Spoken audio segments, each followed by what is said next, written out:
안녕하세요. 오늘도 사연살롱을 찾아주셔서 감사합니다. 결혼 8년차 30대 여성이에요. 어린 시절 동화책을 보면서 의문이 들었던 부분이 있어요. 공주들은 왜 하나같이 백마탄 왕자를 기다리고만 있을까 하는 거였죠. 그렇게 왕자를 만나고 싶다면 직접 백마를 타고 왕자를 찾아 나서면 될 일인데 말이에요. 거기다 여자의 성공을 마치 배경 좋은 왕자를 만나 왕비가 돼야 완성되는 것처럼 그린 것도 불만이었어요. 내 힘으로 이룬 성공이 아니라 잘 차려진 남의 인생에 편승해 놓곤 마치 그게 성공인 양 뿌듯해하는 게 제 입장에선 이해가 안 됐거든요. 이런 제게 어른들은 그러셨죠. 여자는 자고로 온실 속 화초처럼 남편 사랑받으며 조신하게 자라야 하는데 너처럼 기 세고 자기 주장 강하면 평생 고생하고 살게 돼. 마치 저주라도 내리듯 말이에요. 그럴 때마다 제 편이 되어준 건 둘째 이모였어요. 말도 안 되는 소리 하지 마세요. 여자가 남자 소유물이에요. 뭘 조신하게 남편 사랑에 기대 살라는 거예요. 자기 능력 펼치며 당당하게 자기 인생 살 생각을 해야지.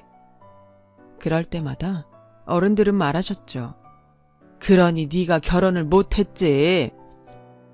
당시 이모는 40이 다 된 나이에도 결혼을 안 하고 혼자 살고 계셨어요. 하지만 어른들의 야유와 달리 제 눈엔 그런 막내 이모가 저희 엄마나 결혼한 다른 이모들보다 행복해 보였어요. 열심히 번 돈으로 휴가 때마다 여행도 다니고 수영, 스키며 라틴 댄스에 스킨스쿠버까지 취미생활로 하는 모습이 훨씬 멋져 보였거든요. 무엇보다 시간을 온전히 자신을 위해 활용하는 모습이 그렇게 부러울 수가 없었어요.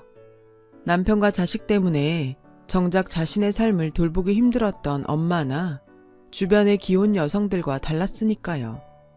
막내 이모는 종종 제게 그러셨어요.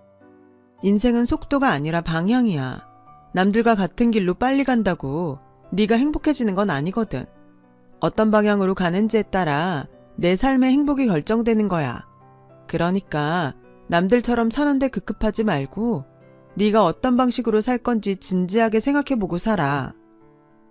이모의 그 말은 중학생이던 제 인생에 큰 영향을 주었어요.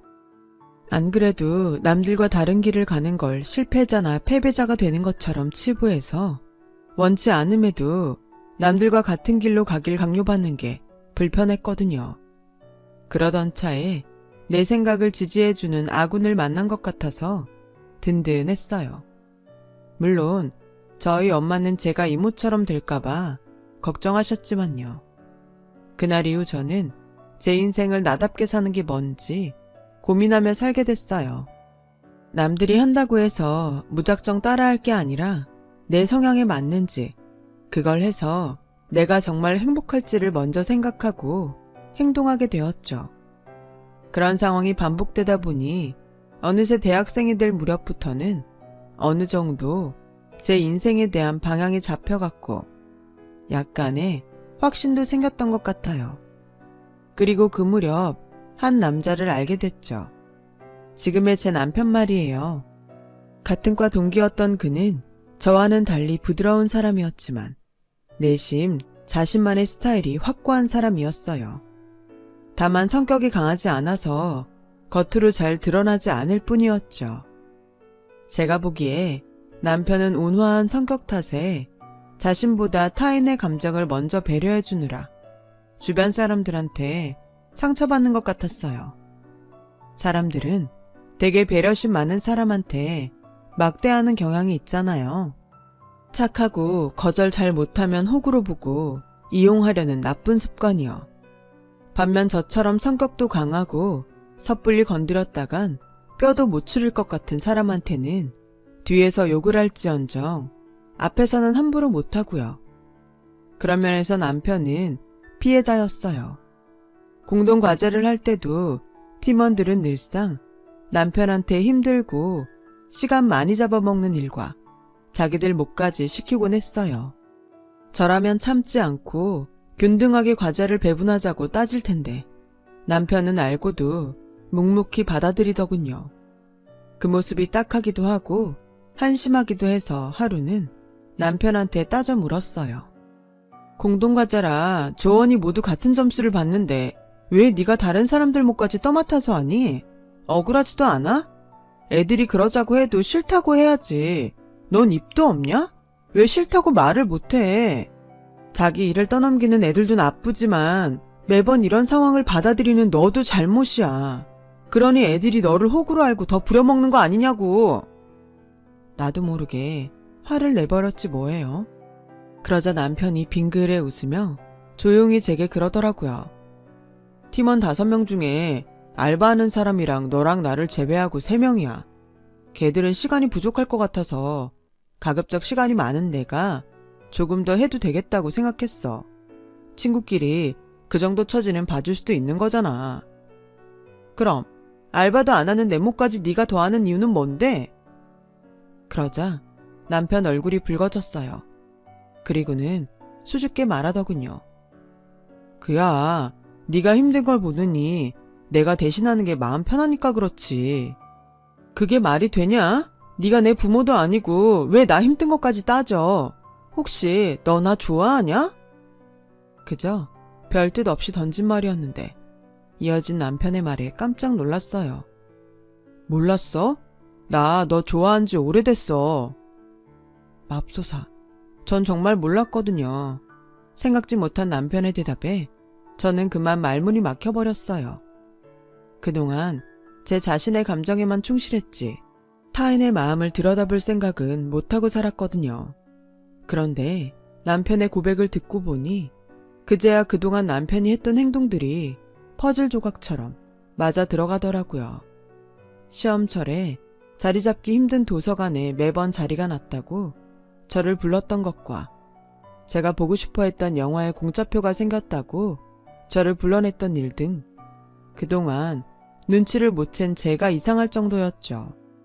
그제야 나야말로 이 남자의 호의를 너무도 당연하게 받아들이고 있었구나 생각하니 미안해졌어요. 그러자 남편은 작정한 듯 그동안 제게 못했던 말을 털어놓더라고요. 이렇게 고백하게 될 줄은 몰랐지만 이왕 이렇게 된 거 솔직히 말할게. 나 너 많이 좋아해. 내 마음이 부담된다면 미안하다. 남편의 고백에 잠시 어리둥절했지만 그렇다고 생각도 안 해본 남자랑 덥석 사귈 수는 없었어요.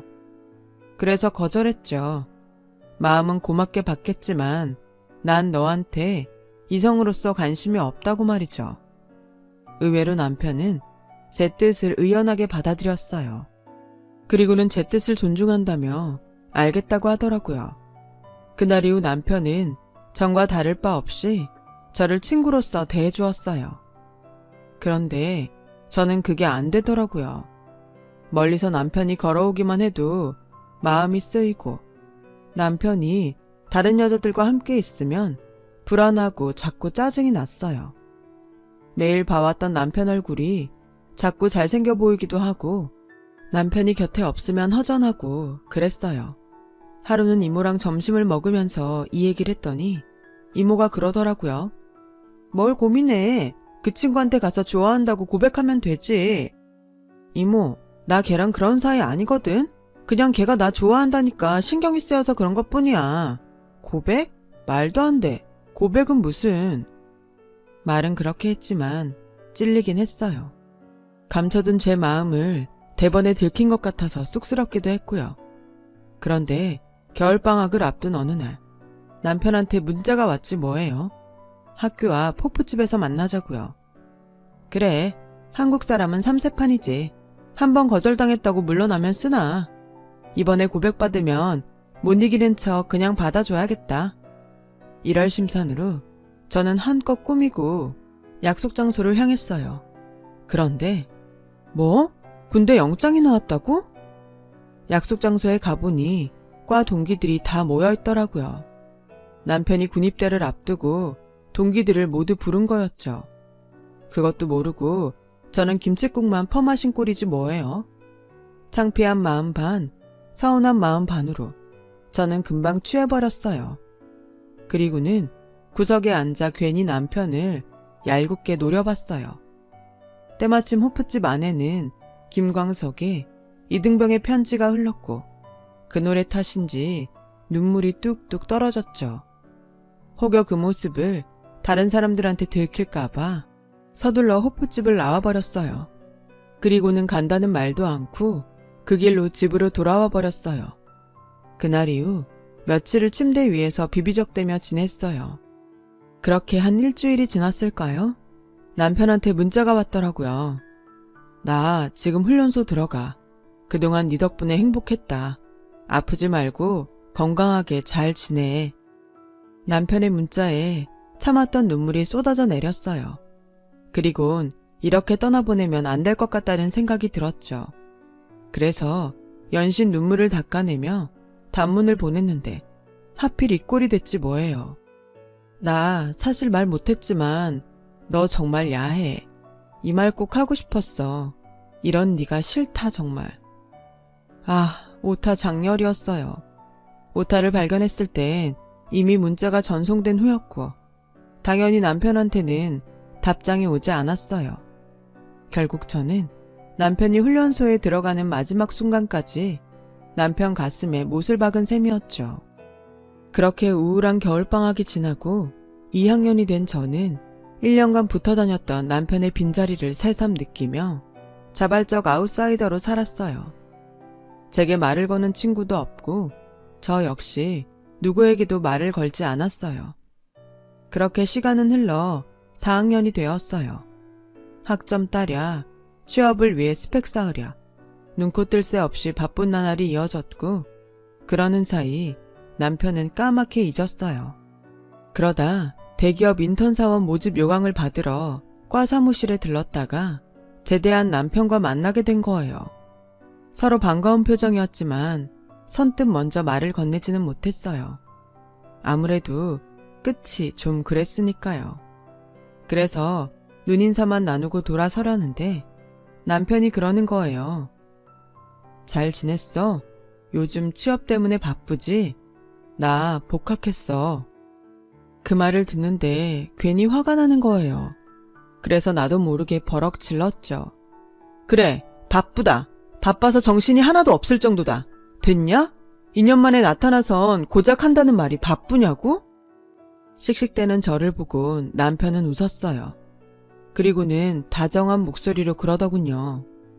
너 여전한 거 보니 기분 좋다. 어색하면 어쩌나 걱정했는데 진작 연락 못해서 미안해.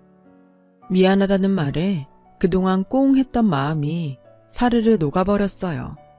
그래서 점심이나 먹으러 가자고 했죠. 오랜만에 학생 식당에 마주 앉아 밥을 먹으니 2년 전으로 되돌아간 것처럼 그렇게 편할 수가 없었어요. 그동안 늘 혼자 먹던 학식을 둘이 먹으니 엄청 맛있더라고요. 별것도 아닌 2,500원짜리 백반이 말이에요. 그날 남편의 환송식을 했던 호프집에 들러서 우린 묵은 오해를 풀었어요.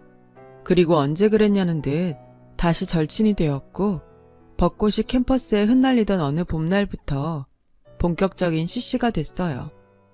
먼저 졸업을 하고 회사에 취직한 저는 대학생 남편과 연애를 이어갔어요. 신입사원들은 누구나 그렇듯 사수한테 깨지고 말도 안 되는 이유로 욕먹고 피곤에 쩔은 몸으로 회식 자리까지 끌려다니는 저를 위로해 준 건 역시 남편이었어요. 할 말은 하고 사는 성격 탓에 선배들한테 자주 혼났던 저는 남편이 아니었더라면 진작 회사를 때려쳤을지도 몰라요. 그럴 때마다 남편은 취업 준비로 바쁜 와중에도 제 입장을 헤아려가며 저를 위로해 주었죠. 마치 밖에서 싸우고 돌아온 아이를 달래는 엄마처럼요. 그렇게 남편한테 기대며 하루하루를 버티다 보니 조금씩 직장 생활에 적응이 되어 갔어요. 그때 결심했던 것 같아요. 이 남자랑 결혼을 해야겠다고요. 그래서 남편이 대학을 졸업하고 취업에 성공하기만을 기다렸어요. 그리고 드디어 남편이 취직에 성공해 첫 월급을 탄 그날 청혼을 했죠. 난 백마탄 왕자를 기다리는 대신 내가 직접 백마를 타고 내 남자를 찾으러 나서야겠다 생각했어. 그렇게 찾아낸 남자가 바로 너야. 내가 널 왕자로 만들어줄게. 어때? 나랑 결혼할래? 제 청혼의 남편은 멍한 표정으로 저를 바라봤어요. 그리곤 피식 웃으며 말을 이어갔죠. 이런 기분이구나. 여자들이 남자한테 청혼받을 때 느끼는 기분이. 그래, 결혼하자. 그런데 나를 왕자로 만들어준다는 약속 정말 지킬 거야? 당연하지. 손에 물 안 묻히게 해준다는 약속은 못하지만 왕자로 만들어주겠다는 약속은 꼭 지킬 거야. 대신 언제까지라곤 약속 못해? 남편은 기약도 없는 약속을 받고도 아이처럼 좋아했어요. 그렇게 우린 CC로 만나 부부가 됐고 몇 년간은 별 탈 없이 잘 지냈어요. 물론 소소한 부부싸움이나 사소한 시댁과의 마찰은 있었지만 그건 어느 가정에나 있는 그런 정도였어요. 거기다 결혼 2년 만에 임신을 해서 기쁘게 출산을 기다리고 있었는데 뜻하지 않은 사건이 일어났어요. 남편이 회사를 그만두게 된 거예요. 사실 남편의 회사 생활은 그리 평탄하지 않았어요. 하필 군 시절부터 남편을 괴롭혀왔던 선임을 회사에서 직속 사수로 만나게 되었거든요. 그놈은 여전히 재벌릇 개 못 주고 남편을 괴롭혔고 그로 인해 남편은 입사 초부터 회사 생활을 힘들어했어요. 힘들게 들어간 회사라 어떻게든 버텨보려고 안간힘을 썼지만 사람 피를 말리며 괴롭히는 통에 결국 참다 못한 남편은 이 일로 팀장과 면담을 했는데 그 사실이 선임 귀에 들어가고 만 거예요. 전보다 더 교묘하게 뒤에서 괴롭히는 통에 남편은 몇 달 사이에 몸무게가 10kg도 넘게 빠졌지 뭐예요. 보다 못한 저는 남편한테 이직을 권했지만 태어날 아이를 생각해서라도 모험을 할 수는 없다며 이를 악물고 회사로 향하곤 했어요. 하지만 그게 오히려 독이 된 거예요. 결국 자신의 의지만으로는 감당할 수 없는 지경까지 이르게 된 거죠. 남편을 통해 모든 사실을 알게 된 저는 도저히 참을 수가 없었어요. 그까짓 회사 그만두면 그만이지만 내 남편을 이 지경으로 만든 인간은 절대로 가만둘 수 없겠더라고요. 그래서 단판을 지으려고 전화했더니 이놈이 실실 쪼개면서 사람 속을 긁지 뭐예요. 제 남편이 멍청해서 일을 좀 가르쳐준 것 뿐인데 여편네가 집에서 살림이나 할 것이지 남편 직장 상사한테 바락바락 대든다고 말이에요. 그래서 거두절미하고 제 남편한테 사과하라고 했더니 끊어버리더라고요. 어찌나 열이 뻗치던지 참을 수 없어서 반차를 내고 남편 회사로 달려갔어요. 로비에 선임 이름과 직급을 대고 방문 신청을 했더니 글쎄 그놈이 로비에서 기다리라는 거예요. 해서 기다렸는데 퇴근 시간이 지나도록 나오질 않는 거 있죠. 로비에서는 못 들여보내준다지 놈은 코빼기도 안 보이지 하는 수 없이 저는 무거운 몸을 이끌고 집으로 왔어요. 방 안에 틀어박혀 다 죽어가는 남편을 보니 피가 끓어서 못 참겠더라고요. 그래서 그날 밤 남편 사증을 이용해 사내 익명 게시판에 선임에 대한 글과 저와 통화했던 녹취록을 올렸어요. 누가 들어도 선임이 누구인지 알 수 있을 정도로 명확하게 적어서요. 그랬더니 다음날 아침 바로 제게 전화를 했더군요. 업무가 바빠서 약속을 깜빡했다며 게시판 글 좀 내려달라고요. 그래서 게시판에 공개 사과문 올리고 내 남편한테 직접 사과하라고 했어요. 처음엔 사과는 할 테니 공개 사과문은 못 올리겠다고 뻗대다가 제가 소송을 걸겠다고 하니 바로 꼬리를 내리곤 사과문을 올렸더라고요. 그리고 그날 밤 저희 집으로 찾아와선 남편한테 무릎 꿇고 사과했어요. 하지만 그런다고 이미 상처 입은 남편의 마음은 나아지지 않았어요. 휴가가 끝나면 다시 회사에서 그 인간을 봐야 한다는 생각만으로도 발작을 일으킬 정도였죠. 돈도 돈이지만 이러다가 내 남편이 먼저 죽을지 모른다는 생각에 겁이 나더라고요. 그래서 고심 끝에 결단을 내렸어요. 자기야, 난 남들과 똑같이 살 필요는 없다고 생각해.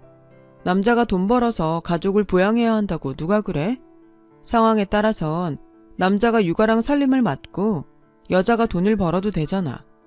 그래서 말인데 당신이 육아랑 살림을 좀 맡아주면 안 될까? 출산휴가 끝나면 나도 다시 복직해야 하는데 우리 엄마가 무릎협착증 때문에 애를 못 봐주신다고 그러네. 어머님은 아가씨네 애 봐주시고 있고 그렇다고 시설에 맡기기에는 아직 너무 어려서 걱정도 되고 말이야. 자기야, 한번 생각 좀 해주라. 처음엔 선뜻 하겠다는 말을 안 턴 남편은 아내 대신 육아를 맡고 있는 남편들이 운영하는 블로그며 카페를 찾아보고는 며칠 뒤에 한번 해보겠다고 하더라고요. 그래서 일단 남편한테 회사에 사직서를 내라고 말했어요. 그리고 한 달 뒤 저는 출산을 했고 남편은 육아와 살림을 도맡아 하게 되었어요. 처음엔 모든 게 서툴던 남편은 꼼꼼한 성격을 10분 발휘해 저보다도 완벽하게 육아와 살림을 해나갔어요. 그리고 3개월 뒤 저는 다시 회사에 복직을 하게 되었죠. 그런데 큰 산을 넘고 드디어 평온을 찾았다 생각할 무렵 생각지도 못했던 일이 터지고 만 거예요. 연락도 없이 우리 집을 찾았던 신우가 남편이 애를 업고 청소기를 돌리는 모습을 보고는 시어머니한테 달려가 고자질을 했던 모양이에요. 거기까지는 참을 수 있어요.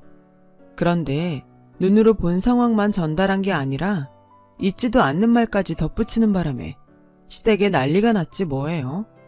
그런데 웃기는 건 신우이한테 그런 얘기를 들었으면 저나 남편한테 확인을 하면 될 일을 생뚱맞게 점집을 찾아가 무당한테 물었다지 뭐예요.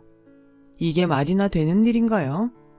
아무튼 무당 말이 저희 집에 우환이 끼었다고 비방용 부적을 써주더래요. 이런 상황을 몰랐던 우리 부부는 주말에 이불 빨래를 하려고 커버를 벗기다가 제 베개에서 떨어진 부적을 보곤 이게 도대체 어떻게 된 일인가 한 거죠. 며칠 전에 어머님이 낮에 집에 들렀다 가신 일이 생각난 남편이 시댁에 전화를 걸었고 그제야 사건의 전말을 전해 듣게 된 거예요. 그때까지만 해도 우리 부부는 그 일을 그냥 웃고 넘겼는데 다음날 어머님과 시누이가 집으로 왔더라고요. 어머님이 다짜고짜 부적은 어딨냐고 물으시길래 물에 젖어서 버렸다고 했더니 대뜸 제 뺨을 치시지 뭐예요. 순식간에 일어난 일이라 저도 남편도 눈이 동그래지고 말았어요. 엄마, 지금 뭐 하는 거예요? 남편이 화를 내자 시누이가 끼어들어 저 들으란 듯 소리쳤어요. 오빠 모르면 좀 가만히 있어. 엄마가 누구 때문에 이러는데. 그러자 어머님이 저를 노려보며 기어이 네가 사단을 내는구나. 너 그 부적이 어떤 부적인지 아냐? 부당이 그러더라. 네가 하도 기가 세서 내 아들이 하는 일마다 실패하고 시름시름 앓게 된다고. 너 기 안 누르면 내 아들이 죽을지도 모른다는데 그럼 애미가 돼서 손 놓고 가만히 있어야겠냐? 그래, 네 기 좀 누리려고 써온 부적이다. 내 아들 살리려고. 근데 네가 그걸 버려? 100만 원이나 주고 산 귀한 부적을? 그러자 시누이가 한마디 거들었어요. 그러게, 무당 말대로 집에 들이지 말아야 할 걸 들여서 이 사단이지. 때리는 시어미보다 말리는 시누이가 더 밉다고 시누이 말에 뚜껑이 확 열리더라고요. 그래서 따져 물었어요. 들이지 말아야 할 거요? 지금 저 들으라고 하는 소리예요? 왜요? 내 말이 틀렸어요? 솔직히 우리 오빠 이날 이때까지 수년간 몸무게 변화 없이 살아온 사람인데 언니랑 살고부터 저렇게 살 빠진 거 봐요. 내가 이런 말 안 하게 생겼나? 언니가 오직 집에서 잡았으면 피골이 상접했겠냐고요. 어디 그뿐인가? 친정에 애 맡기면 될 거를 멀쩡히 회사 다니는 우리 오빠 집에 앉히고 언닌 밖으로 놔두는 거잖아요. 그래놓고 지금 말이 나와요? 길게 말할 거 없다. 네가 버렸으니 당장 가서 네 돈으로 다시 받아와. 하다 지 남편 좀 살려보겠다고 받아온 부적을 쓰레기통에 쳐넣는 년은 처음 본다. 아주 고약한 년 같으니라고?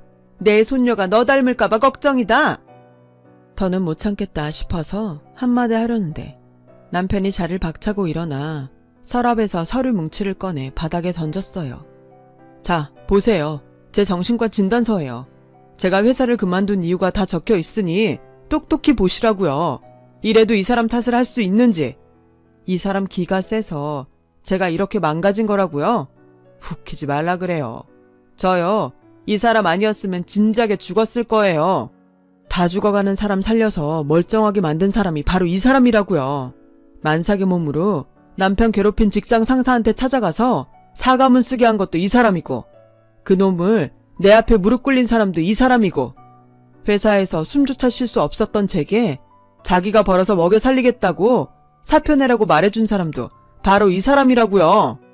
엄마는 어땠어요? 내가 군대에서 선임한테 괴롭힘 당하고 힘들어할 때 제 정신이 나약해서 그런 거라고 오히려 제 탓으로 돌리셨죠? 정신력만 강하면 뭔들 못 이기겠냐고 다 제 잘못이라고만 했잖아요. 제대하고 반년 동안 내가 집에서 숨어 지낸 거 알면서도 모른 척 했으면서. 하지만 이 사람은 달랐어요. 내 탓이 아니라 날 괴롭힌 선임이 잘못한 거라고. 그러니까 숨지 말고 맞서 싸우자고 내 손을 잡아준 유일한 사람이라고요. 그런 사람한테 엄마가 무슨 자격으로 손찌검을 해요? 엄마가 왜요? 민정이 너도 마찬가지야. 네가 뭔데 내 아내한테 함부로 짓거려? 경고하는데 앞으로 내 아내한테 함부로 굴지 마. 만약 또다시 그러면 내가 절대 용서 안 해. 그게 누구든 간에. 그러니까 두 사람 내 아내한테 사과하세요 당장. 서슬퍼런 남편의 기세에 어머님과 시누이는 꼬리를 팍 내린 채 제게 사과를 했어요. 그리고 그날 이후 시댁 식구 그 누구도 제게 함부로 하는 사람이 없었어요. 그날 태어나서 처음 소리치며 화를 낸 남편은 그날 이후 표정이 확 달라져선 전과 달리 기분이 좋아 보였어요. 늘 참고 속으로만 삭히고 살았는데 그렇게 소리를 지르고 보니 속이 뻥 뚫리는 것 같은 게 다시 태어난 기분이라나요? 남편의 상담 선생님도 남편의 변화를 보고는 무척 반기시며 자주는 아니래도 화가 나면 밖으로 표현을 하는 게 정신건강에 도움이 된다고 하더래요. 그런데 늦바람이 무섭다고 평생 처음 화를 내보고 신이 난 남편은 전과 달리 감정에 솔직해졌어요. 저보다도 더요. 그 바람에 오히려 제가 속에 사리가 생길 판이라니까요. 아, 그리고 남편을 괴롭혔던 선임 말이에요. 제 남편한테 했던 일이 회사에 쫙 퍼지는 바람에 승진도 막히고 회사에서 따돌림까지 당하게 돼서 결국 회사를 나갔다더라고요. 그러게 인생 똑바로 살았어야죠. 다 자업자득이에요. 그리고 제 남편은 꼼꼼한 성격대로 블로그에 딸아이 육아일지와 딸에게 보내는 편지를 올렸다가 출판사 관계자 눈에 띄어서 출판 제의를 받게 되었어요. 덕분에 남편은 작가로서 제2의 인생을 꿈꾸게 되었죠. 결혼 후 지난 4년간 커다란 고비를 2개나 넘은 우리 부부는 전보다 조금 더 단단해진 것 같아요. 시련이 사람을 단단하게 만드나 봐요. 앞으로 살면서 얼마나 큰 시련을 얼마나 더 겪어야 할지는 모르겠지만 지금 같아서는 충분히 이겨낼 수 있을 것 같아요. 아무리 거센 시련이 닥쳐도 내 남편은 내가 지켜줄 자신이 있거든요. 내가 직접 백마 타고 나서서 고른 나만의 왕자님이니까요. 정작 하는 일은 신데렐라급이지만요. 그래도 약속대로 언젠가는 제대로 된 왕자가 될 날도 오겠죠 뭐. 남편은 기대도 안 하지만 말이에요. 지금까지 제 사연을 들어주셔서 감사드립니다. 모든 분들 활기찬 하루 되시고 항상 건강 조심하세요. 여러분, 사연 댓글에 응원과 현명한 조언 부탁드려요. 좋아요와 구독은 저에게 큰 힘이 됩니다. 오늘도 좋은 일 가득하세요.